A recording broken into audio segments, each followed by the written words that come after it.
When I found out I wasn't invited to my sister's wedding, I didn't argue. I just booked a vacation. A few days later, when everything at the wedding fell apart, my phone wouldn't stop buzzing. My whole family was scrambling to get in touch with me. "You're blowing this out of proportion. It's just a wedding," my mom told me. But it wasn't just a wedding. I mean, come on, I wasn't even invited to my own sister's big day. So instead of sitting around feeling bitter, I packed a bag and made plans of my own. And just a few days later, my phone blew up with calls and texts from family members. I sat there, staring at the screen, rereading the same message for what must have been the 5th time. "Hey, just wanted to let you know the guest list is finalized, and we had to make some tough cuts. Hope you understand. Love you." Tough cuts. Tough cuts. I wasn't some long-lost cousin or a distant friend from childhood. I was her brother. And this was the same sister I'd stood by through every heartbreak, every meltdown, every crisis of confidence. And now she was cutting me out like I didn't matter. I looked back down at my phone, and a strange feeling started to spread through my chest. I almost laughed. This had to be a joke, right? So I called my mom. She picked up after 4 rings, cheerful as ever. "Hey, sweetheart, what's up?" I didn't bother with pleasantries. "I just got a message from Samantha," I said. "She says the guest list is done, and I'm not on it." There was a pause, long enough to confirm what I already suspected. "Oh, honey," she sighed, using that voice she always pulled out when she thought I was being dramatic. "It's just a wedding. Don't turn this into a big deal." Just a wedding? I felt something twist in my gut, hot and tight. "Are you serious?" I said, my tone calm, but barely. "Mom, I'm her brother. How am I not invited to my own sister's wedding?" She made that little TSK noise, like I was throwing a tantrum over nothing. "It's not personal. They just had to keep it small, and—" "Mom," I cut her off. "I just saw Samantha's Instagram post. She invited 210 people." Silence on the other end. Then a weak chuckle. "Well, you know how it is. Weddings are expensive. Maybe they figured you wouldn't mind skipping this one." That hit me like a punch to the gut. "Wouldn't mind," I repeated. "I've been there for Samantha through everything. I helped her move, twice. When she lost her job, I chipped in for her rent. I helped her pick up the pieces after her last breakup.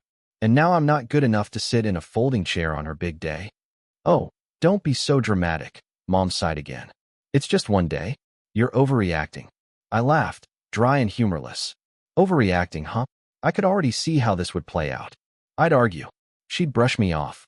Samantha would toss out some lazy apology later. And I'd be expected to let it slide, again. Because that's what I always did. Not this time. Something in me just snapped. If I wasn't worth inviting, then I wasn't going to play the part of the understanding brother anymore. I ended the call without saying goodbye and started scrolling through my phone. If I wasn't welcome at the wedding, I'd go somewhere better. I booked a vacation. And the more I thought about it, the angrier I got. I'm not the kind of guy who gets worked up over little things. I usually let stuff go. But Samantha? She'd forgotten my birthday more than once. She only ever called when she needed a favor. And Mom always wanted me to be the bigger person. Samantha could do no wrong. But this was something else entirely. I wasn't going to sit at home, sulking, while the rest of them danced and toasted and played family without me. If I wasn't important enough to be included, I sure as hell wasn't going to be there when the fallout came. I opened my laptop and started searching for flights. If Samantha was going to have the happiest day of her life, then I was going to have the best damn week of mine. It took me less than an hour to plan. I booked an all-inclusive, 5-star resort in the Caribbean. Ocean view suite, full spa access, and a private beach. I'd always told myself a trip like that was too expensive. Not this time. This wasn't just a vacation, it was a statement.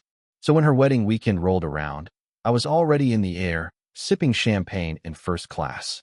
I snapped a picture, feet up, drink in hand, and posted it with the caption, "Guess I didn't make the guest list. Think I'll survive." The replies came in fast. A couple cousins dropped laughing emojis. My aunt, the only sane one in the whole bunch, left a comment. "Good for you. Should have taken me with you." But the real gem? That came from Mom. She fired off 4 texts, one after the other. "Where are you? Are you seriously missing your sister's wedding over this? You're being petty." Petty? Oh, I wasn't done yet. I sent back a picture of the beach. White sand, turquoise water, the whole picture-perfect scene. Then I turned off my phone. I wasn't about to let them guilt-trip me. Not this time. For once, I wasn't bending over backwards for my family. This time, I was choosing me. And damn, it felt good. By the time I touched down in paradise, any guilt I might have felt was long gone. The moment I stepped out of the airport, the warm breeze hit me, carrying the smell of salt and tropical flowers. A private SUV was waiting, stocked with cold towels and bottled water in the back seat. Yeah, this beat a wedding any day. As we drove along the coast, I couldn't help but smile. I'd made the right call. Back home, they were pee-frankably tying ribbons and icing cakes. Mom was pee-frankably coming up with some excuse for why I wasn't there. Samantha was laughing it up with her bridesmaids, not giving me a second thought. But out here, I wasn't an afterthought. Out here, I came first. The resort looked like something straight out of a dream.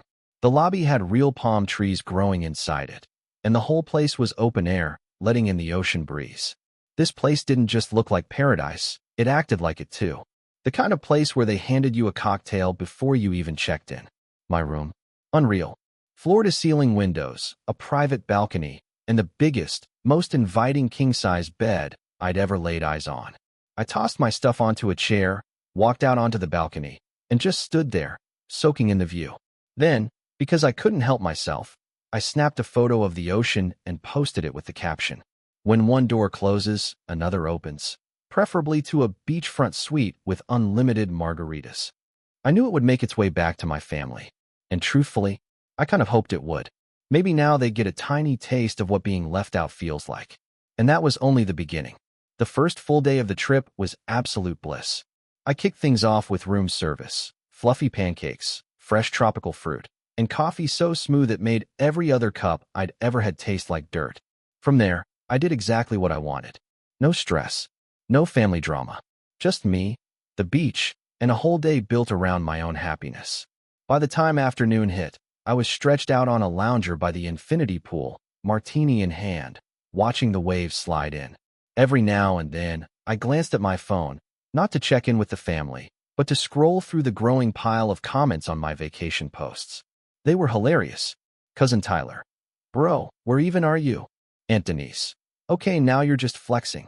Some guy I barely remembered from college. Next time, take me with you. Then came the one that really made me grin. Samantha saw your post. Oh, now I had her attention. I could just picture her, pee-frankably tucked away in some bridal suite, sipping lukewarm champagne, nerves on edge, scrolling through Instagram, only to see me living my best life. Perfect. I leaned back, took another slow sip of my drink, and smirked to myself. Enjoy your big day, sis. Hope it's everything you wanted. But as the sun began to dip toward the horizon, something strange happened. My phone blew up. At first, I ignored it.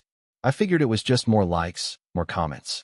Then I saw the names: Mom, Samantha, Cousin Tyler, even Uncle Frank. Text after text. Missed calls piling up. I raised an eyebrow and finally unlocked the screen. The first message was from my mom. Call me. It's an emergency. Emergency? What? Like wedding emergency? I sighed and debated whether I should even care. Then Tyler sent another text. Dude, you're not gonna believe what just happened. Okay, now he had my attention. I sat up, scrolled through the messages, and before long, I realized the universe had handed me the greatest wedding gift imaginable. Apparently, Samantha's picture-perfect ceremony had gone completely off the rails. I scanned through a tidal wave of texts, each one messier than the last. My smirk widened with every word. Tyler, bro, you dodged a bullet. Mom, call me immediately. This is a family crisis. Samantha, please, where are you? I need you. I leaned back, took another long sip of my cocktail, and kept scrolling. That's when I saw the message that made me laugh out loud. Cousin Rachel. The groom walked out. I nearly choked on my drink. Wait, he left? This was even better than I imagined. Curiosity got the best of me, so I finally texted Tyler back. What do you mean he left? Tyler replied. Dude, total meltdown at the reception. He and Samantha got into some massive fight, and he just bailed. Walked right out of the venue. Then another from Tyler. Oh, and Uncle Frank and Dad got into a screaming match about who ruined the family name. Grandma cried. They shut down the bar early. Total disaster. I leaned back in my chair, grinning. Samantha had made it clear she didn't want me there, like I was disposable. But now? Suddenly, I was the first person they all came running to. I could already hear Mom's voice in my head. You need to fix this. Samantha's devastated. Yeah. No thanks. I opened another message. This one was from Samantha herself. Pick up your phone. Please. I need you. Now she needed me. Funny how that worked. I took a breath, then typed out a reply. Sorry. I'm a little busy enjoying my overreaction. Hope the wedding was fun. Then I blocked her number. I blocked Mom too. Just for good measure. I blocked Tyler as well. Didn't want him roped into one of their guilt campaigns. I switched on Do Not Disturb, flagged down the bartender, and ordered another drink. Let them panic. I was in paradise. And for once, I didn't feel a shred of guilt. The next morning, I woke up to the soft sound of waves brushing the shore. The scent of the ocean mixed with tropical flowers floated through the open balcony doors. I stretched and yawned, feeling more relaxed than I had in years. For one beautiful moment, I almost forgot about the chaos unraveling back home. Almost. Then I checked my phone. Even with most of my family blocked, I still had more than 25 missed calls from random numbers. They were really pulling out all the stops. A few voicemails had slipped through. Against my better judgment, I hit play on the first one. Mom's voice, sharp, panicked. I don't know what you think you're doing, but this is not the time for one of your tantrums. Your sister is heartbroken. The family needs to come together right now. I rolled my eyes and deleted it. Next one, Samantha. Crying. I don't understand why you're doing this. You're my brother. I need you. Please just call me. Delete. Then came one that actually made me laugh. Tyler, whispering like he was hiding in a closet. Dude. Mom and Aunt Denise are planning to show up at your apartment when you get back. Just a heads up. Also, Grandma keeps saying the wedding was cursed because you weren't there. It's hilarious. Now that one I saved. I tossed my phone onto the bed and stepped out onto the balcony. The sun was just beginning to rise over the ocean. The sunlight poured over the ocean in a golden sweep, and I took a deep breath, letting the warmth soak into my skin. Back home, my family was frantically scrambling to patch things up and spin their little disaster into something less embarrassing. Meanwhile, I was here, wrapped in a bath frock, sipping espresso, and feeling damn proud of the best decision I'd made in a long time. And the best part? They were finally feeling what I had felt when they left me out. Unwanted. Overlooked. Forgotten. There was something poetic about it. But I wasn't done yet. I picked up my phone and took a shot of my breakfast, perfectly fluffy pancakes, a bowl of vibrant fresh fruit, and a mimosa so bright it looked like sunlight in a glass. I posted it with a caption that said, "Starting the day stress-free. Hope things are going well back home." Then, for fun, I browsed through my blocked messages, smirking at all the missed calls. I ordered another mimosa. Calling them back? Not a chance. They could deal with their own mess. I was officially off duty. By midday, I was stretched out under a shady cabana, sipping some tropical drink with a little umbrella poking out of it, when my phone buzzed again. This time, it wasn't just noise, it was a message from cousin Rachel. Now, Rachel's one of the few people in the family who actually has some common sense. Her message said, "Okay, I know you're mad, and you have every right to be, but you have to hear what happened after the wedding. Call me. You're gonna love this." I raised an eyebrow. If Rachel said something was worth hearing, it frankly was. So, even though part of me wanted to stay blissfully detached, I tapped her name and gave her a call. She answered on the first ring, practically shouting with excitement. "Oh my God, you're actually picking up," she said. "Okay, are you sitting down?" I glanced around, waves in front of me, drink in hand, comfortably tucked into my lounge chair. "Yeah," I said. "I think I'm in a pretty solid spot for this." She let out a breathless laugh. "Okay, so after the groom bailed, Samantha lost her mind. And I don't mean crying in the bathroom meltdown.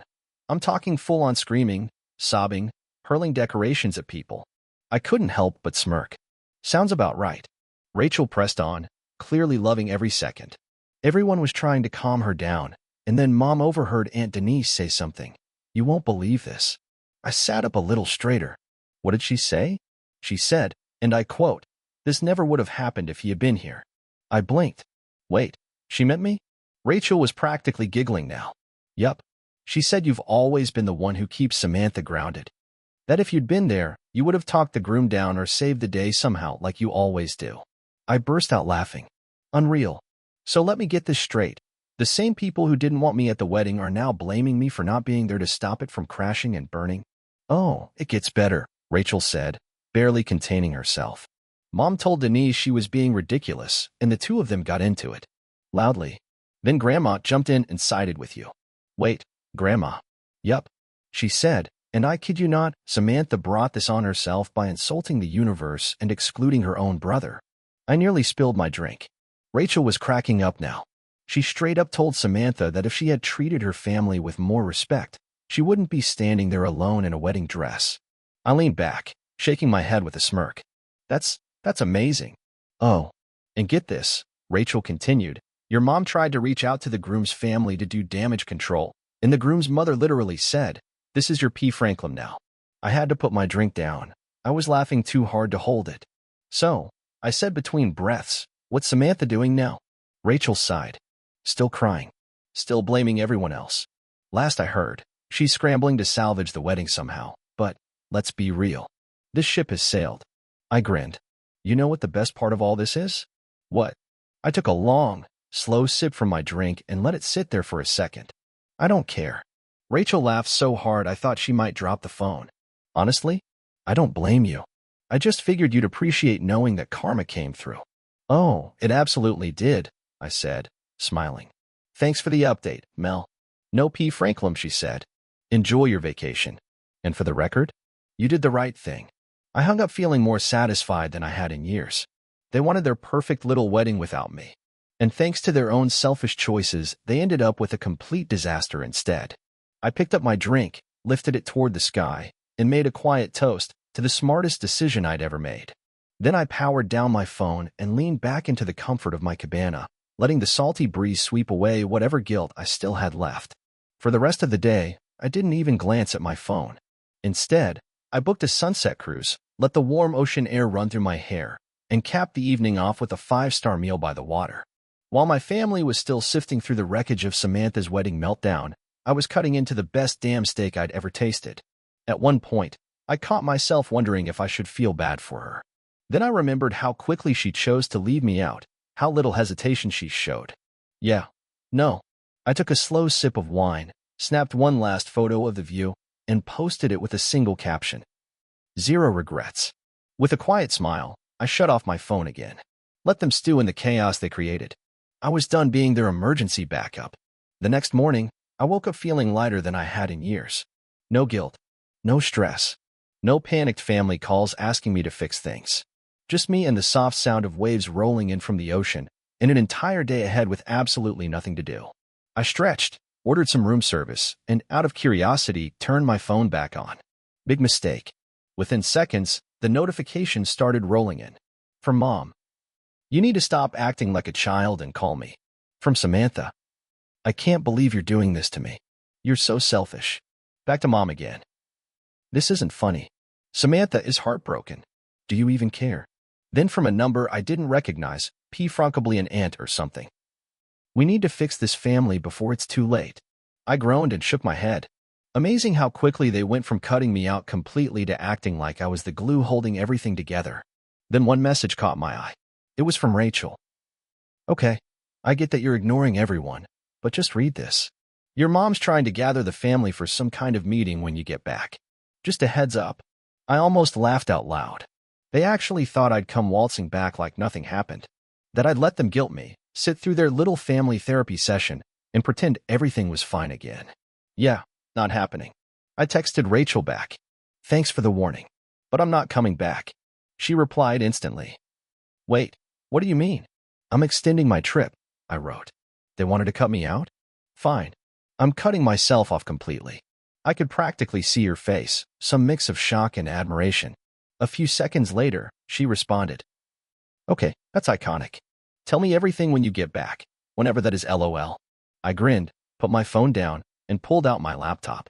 A few clicks later, my trip was officially extended. Another full week in paradise. No family meetings. No drama. No heavy sighs or fake apologies. Just me and the water. For once, they couldn't drag me back into their mess. They couldn't demand my time, my patience, or my forgiveness. Before I headed down to the beach, I sent one final message to Mom and Samantha. Oh, so now you want me around? Sorry. I'm too busy enjoying everyone's reactions. Good luck cleaning up your own mess. Then I blocked their numbers one last time. Set the phone down. Ordered another drink. Let the sunshine soak into my skin. No guilt. No tension. No regrets. Just peace. And honestly, it was the best decision I've ever made. Thanks for sticking around and listening to my story.